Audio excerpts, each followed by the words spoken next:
if I hadn't felt that me going on these trips was doing any good, Sure. there would be no Gary Sinise Foundation. Right. All this wouldn't exist. But I could see every time I went out that it was having an impact. It was making a positive difference. It was changing somebody's bad day into a better day, you know. Maybe not a good day, but just a better day, you know.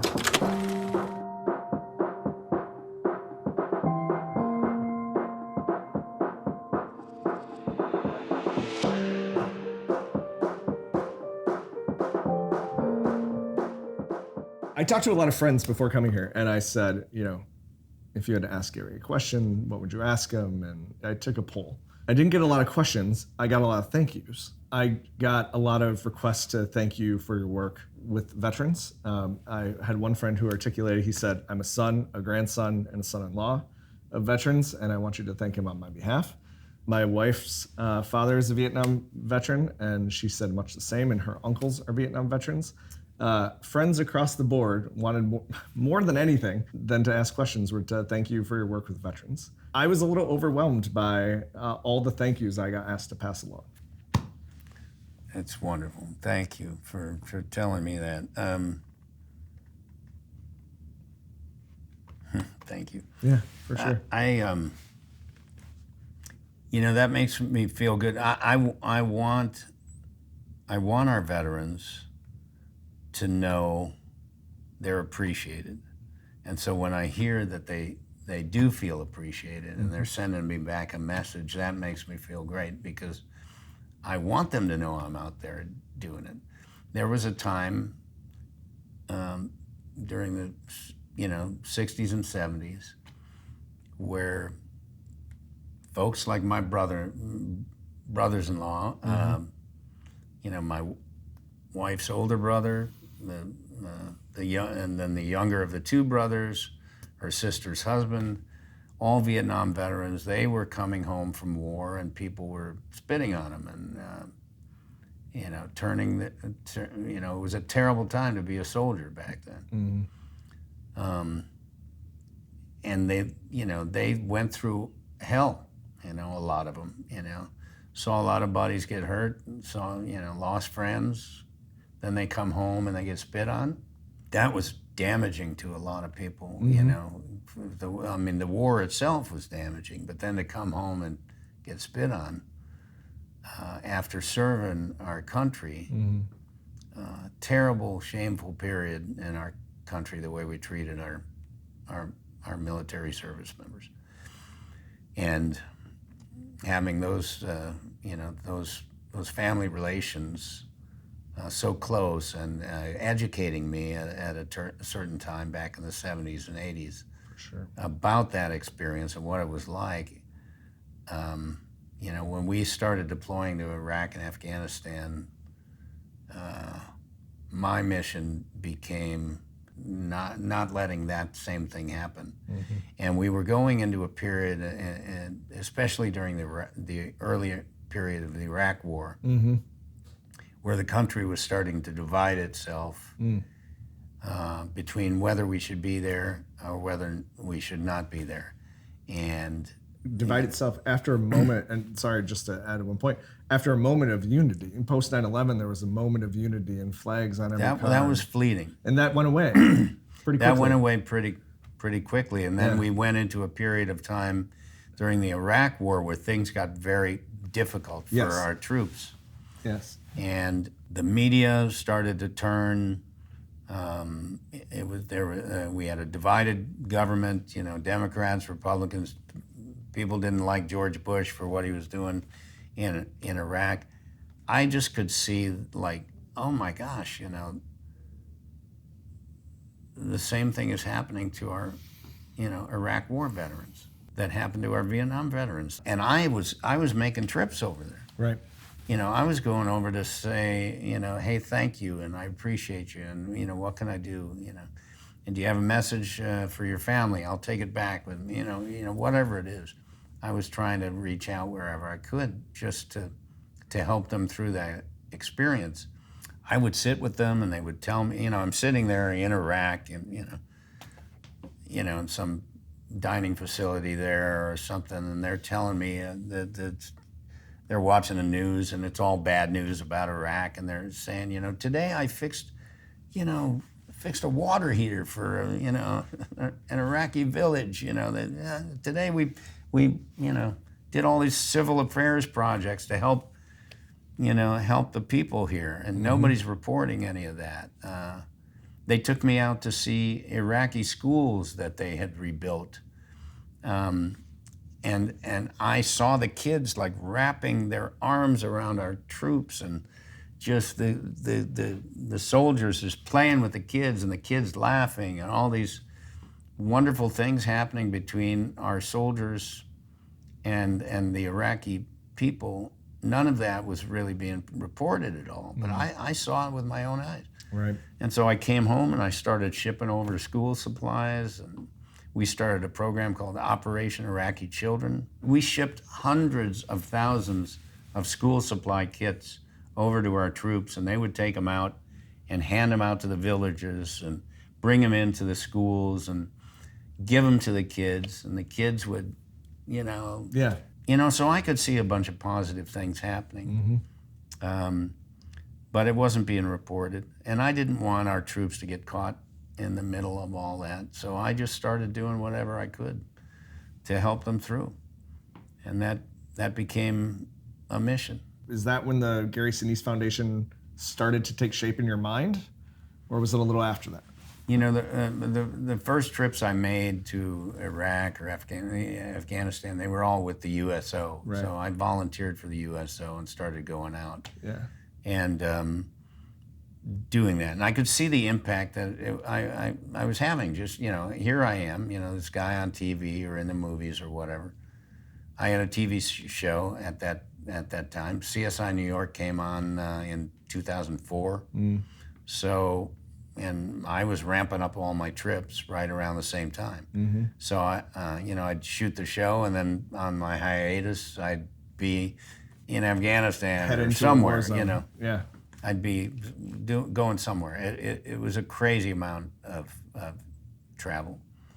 But I felt like I was called to try to help, and and I could see that it was helping. So then I wanted to do more of that, and one of the things I would do was volunteer for other nonprofits. I'm volunteering for the USO. Now I'm volunteering for this nonprofit over there. They're trying to help, children or fallen heroes, whatever they're doing. All these different nonprofits. I think the list, that's here. what it is right there. Yeah. So those are all nonprofits that I was working with before I had my own foundation. I was just trying to raise awareness for them, raise money for them, do PSAs, whatever it was, just so they could help more of our service members. And first responders are in there too, because I got very, very involved after September 11th with the FDNY in New York and helping them through that terrible tragedy. And I just started volunteering. So I was spreading myself all over the place, doing multiple things on multiple fronts, all while shooting a TV show and all of that. It was a crazy amount. And at a certain point, I was like, well, what am I going to do next? Now I've worked with all these nonprofits here. I've seen their effectiveness. I've seen where the needs are. I've seen how they're filling those needs. I want to keep doing that, but I can't just keep running around. So let's create an umbrella, Let's bring all my efforts under one umbrella and create a foundation. And because I had built up a fairly solid reputation within the military and the nonprofit community, I said, people know that I'm in this for good. Doors were I've open. got them, they know they know where I stand and what I'm trying to do, so I'm going to put my name on it. Yep. And that's why I named it the Gary Sinise Foundation. I said, if you put your name on something, you got to back it up with action. And people know that I'm, backing these other organizations up with action. So now I'm going to back my own organization up with action. I'm going to create something, a nonprofit, a 501c3, where I can actually raise money Yep. through my own organization to help deploy those funds where I see the needs are. And that's what we've done over the years. Now we launched publicly in 2011 at the National Press Club in Washington, D.C. I was the first donor, of course. I put a bunch of money in to get us started, to buy the equipment, the computers, rent the office, all that stuff. Yeah. But now we've raised between $400 and $500 million in the last 14 years. Wow. And we've deployed those things all over the place. We built over 90 homes for badly wounded service members. Smart homes, right? Yeah, these are smart technology. They're specially adapted, mortgage-free. Yeah. So we give these homes to the families. That's incredible. We've been doing that now for years. We're helping the families of our fallen heroes. We're helping our first responders through our first responder outreach. We provide equipment and training and you name it. We're providing meals all over the place for service members and veterans and first responders, police departments, fire departments. You can go down the list. You can check our website out and look at our programs and all the initiatives that we have at the Gary Sinise Foundation. And thankfully, we have the trust and support of the American people who donate to our foundation so that we can continue to expand our outreach to serve more people. I was one guy doing as much as I could at one point, but I wanted to be able to employ people to be able to help me do a lot more. And I've always said we can never do enough for these folks, Yeah. but we can do more. We can always find a way to do a little bit more. And so I wanted to create a mechanism and an army of people, because you can only ask people to volunteer for you so much, so long, and yeah. you can't depend on them. Sometimes I can't make it that day, Yeah. but I have a team now that the American people support, so that I can hire people to help go out and do what I've been doing as a volunteer for all these years. Some celebrities will use their brand, to pitch a new whiskey that's out, or their whatever brand they're working on next. Their name is associated with that.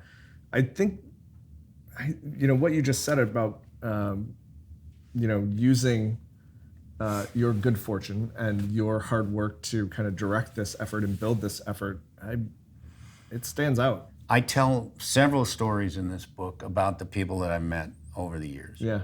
And how they've affected me. Yeah.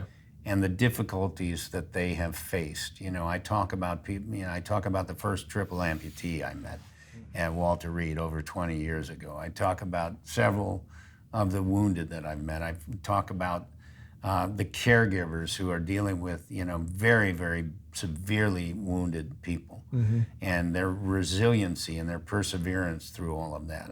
I talk about the Gold Star children, the children of our fallen heroes and the families of our fallen, and how they have persevered through their challenge, and how that has impacted me and just motivated me to do more. I mean, once I started to see all that and witness it firsthand and go to the hospitals and go to these events with children that have lost, mom or dad in service to our country, it just made me want to go back and do more to help them. Yeah. So we tell those are stories that we tell here at the Gary Sinise Foundation. The stories of people that have faced really difficult things, sacrificed for our country, yet they keep their heads up and they move forward. And I try to tell a lot of those stories in Grateful American so that people understand what's motivating me. I could see from the beginning that showing up was making somebody's life a little better. Being there. Yeah. The first time I went to LANDSTUHL Medical Center. And LANDSTUHL is in Germany. It's the hospital in Germany where, right off the battlefield, Iraq or Afghanistan or wherever, that's where you go first to get stabilized before you go home to Walter Reed or one of the hospitals here. And I happened to go to LANDSTUHL before I went to Walter Reed or Bethesda or any of those other military hospitals. I went to LANDSTUHL, and I saw people that were in the war zone the day before. They just got blown up, and now there are tubes all over them, and bandaged. and here they are their families had been flown in. And, they're waiting for their loved one to wake up, and I come walking in. The first group I met at LANDSTUHL was a group of banged up folks, burns, whatever it was, but they weren't severely wounded. So they were there to get patched up and then sent back to the war zone. But as I walked in, it was very quiet. There's 20-some guys in there, gals, banged up. They're sitting there. Everybody's quiet. Nobody's talking. 1,000-yard stare. They'd, been in the war zone just 2 days before. This is my first visit to the hospital. Got a little USO hat on. Wore glasses at the time. I didn't really look like Lieutenant Dan, Sure. I looked like a kind of a goofy guy with his hat and glasses. And I'm thinking, what am I gonna do, How am I gonna, meet folks? And I walked in and I just stood there for a few minutes, wondering, how to start talking. And before I could say anything, somebody yelled at me, Lieutenant Dan. Like one of these wounded guys over here. Yeah. Just screamed, Lieutenant Dan, and then the other ones looked over and is that Lieutenant Dan?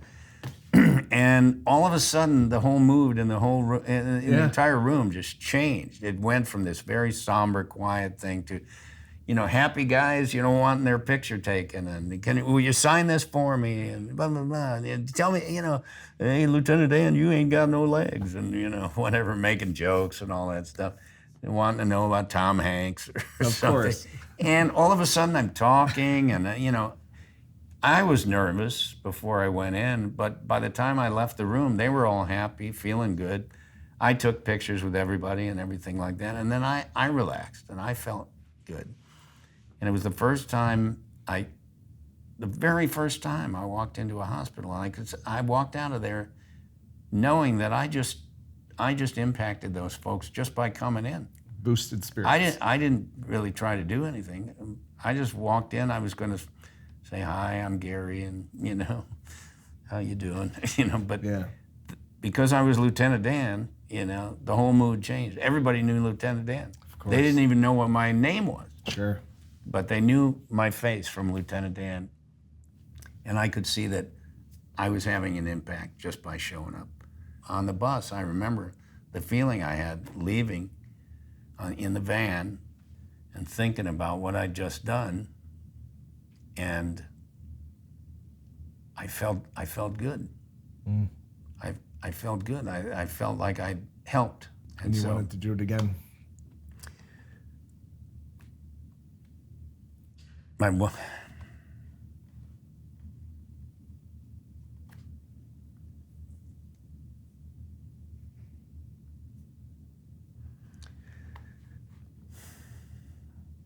And I saw some banged up folks that day.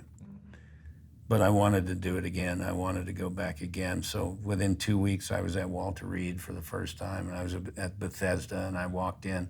I saw people at Walter Reed 2 weeks later that I saw at LANDSTUHL who were in a hospital bed, and now they're in a wheelchair, wheeling themselves down the hallway. And they said, hey, I just saw you 2 weeks ago in Germany, and how you doing? And, the mood changed. If I hadn't felt that me going on these trips was doing any good, Sure.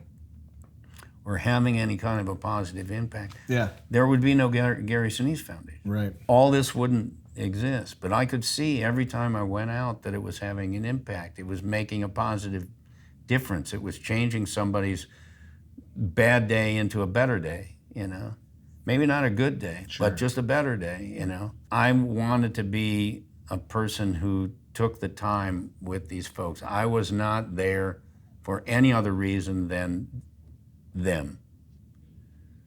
I didn't need to go for me. I don't need a photo op or anything like that. I was going for them, and I wanted them to know that. And a lot of that, again, is motivated by, what happened to our Vietnam veterans. There were people that showed up for them, but there was a country that was in turmoil at the time. So it wasn't a universal kind of let's support the troops kind of thing. And I was going to try to make up for that as much as possible. So I wanted them to know I was there for them, and I was going to come back again. And if you're in the hospital for 6 months, you probably see me 2 or 3 times, because I'll come back again and see you in various stages of your recovery and rehabilitation. I remember one guy, I saw him at Brooke Army Medical Center, and he was in intensive care. He'd crashed his helicopter. He was bandaged all up. He was badly burned. He was in a coma. He didn't know I was there. I'm there with him. 3 months later, I'm back at the hospital. He's in a wheelchair. Then another 4 months later, I'm back to play a concert, and he comes walking out on a prosthetic leg. Oh, wow. You know, and I saw him from intensive care to recovery, and now he's retired and he's a teacher in Michigan. You know, so all this to say that, you know, I saw that I was making a difference. Yeah. And I appreciate them. I'm grateful for them, and I want them to know that. When, like you say, when people want to tell me thank you, you know, I appreciate that. And that's nothing I take lightly, because I'm glad that they know I'm out there for them. The families do. And supporting them. For sure. I want them to know that. You know, there was a time where our Vietnam veterans didn't know anybody cared at all. Yeah. And I want them to know that people care.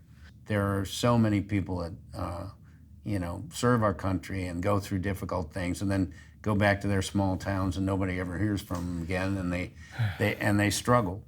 And so that's one of the things I hope that my foundation continues to be good at, is being very proactive, not just sitting back and waiting for people to call us. Yeah. But I always encourage my team, if you see any kind of story or hear about anything from somebody, that somebody's struggling or something like that, you get on the phone and you see if there's something that we can do to help, and be proactive in our approach to helping folks, because a lot of times they won't ask for it. They won't ask for the help, and they can feel very, very much alone. But if somebody reaches out and touches them, somebody shows up in the hospital that doesn't have to be there and is just there for them, that can make a positive difference, and it can help them through. I think locally, I always say, you know, people ask me, you know, how can I support and what should I do? And, you know, while you can always donate to an organization like the Gary Sinise Foundation or something like that, you know, there's, you know, equally much to be said about reaching out and touching somebody in your neighborhood who happens to be a veteran or somebody who has served or something like that. I always tell people to look within their own communities, look within their own towns and cities. There are veterans and people that may be struggling, you know, families of fallen heroes that may be right there in your town that, you know, they need help. You can reach out and touch them locally. If we did that all around the country, if every neighborhood did that, no veteran would fall through the cracks, because we as citizens who benefit from the freedoms that they are providing will take responsibility ourselves to making sure that we give back to them. So thankfully there are great organizations out there that are doing that, but I encourage every American to recognize that freedom must be fought for, protected, defended, and it is sacrificed for. And we all benefit from those sacrifices. So reach out and touch somebody. That's what I did. I just decided to start going where they were and telling them I care about them. I really appreciate you doing this interview. Your pursuit of your passionate pursuit of your purpose is remarkable. Just even as an interviewee, your answers are deep and brilliant, and this has been an absolute joy. So thank you. Hey, I sure appreciate it. Yeah. And thanks for coming all this way to do it. God bless you. Thank you.